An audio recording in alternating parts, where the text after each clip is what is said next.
ওমর কি সত্যি হোয়াটসঅ্যাপ বিল্লাবের ভয় মালয়েশিয়া পালিয়ে গেছে? রায়াস তার পুরো ঘটনা জানতে আজকের এই ভিডিওটি দেখুন।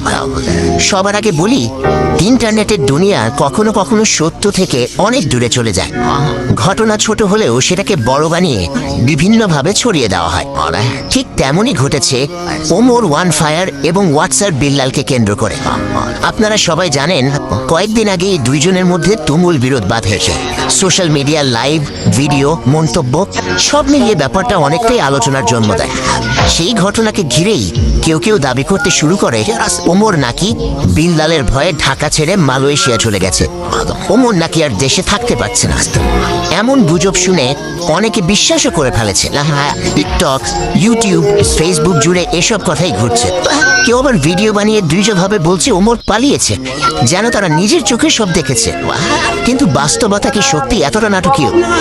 আমি যতদূর জানি এবং ওমরকে যেভাবে দেখেছি, সে এমন মানুষ না যে কারো ভয়ে দেশ ছাড়বে।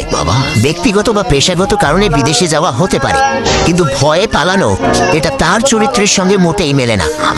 ইন্টারনেটে যেসব ভিডিও উঠছে সেগুলোর অনেকটাই প্রমাণহীন, কেবল ভিউ বানানোর জন্য বানানো কন্টেন্ট। মানুষও এসব দেখে ভুল ধারণা তৈরি করে ফেলে। আজকাল সত্যের চেয়ে গুজব বেশি দ্রুত ছড়ায়, এটাই বাস্তব। তাই আসল ঘটনা না জেনে কারো সম্পর্কে ভুল ধারণা করা ঠিক না। সবশেষে আপনাদের কাছে প্রশ্ন, আপনারা কি মনে করেন ওমর কি সত্যি ভয় মালয়েশিয়া গেছে, নাকি এগুলো শুধুই সোশ্যাল মিডিয়ার গুজব? আপনার মতামত কমেন্টে জানান। আমরা পরের ভিডিওতে সেরা কিছু কমেন্ট তুলে ধরব।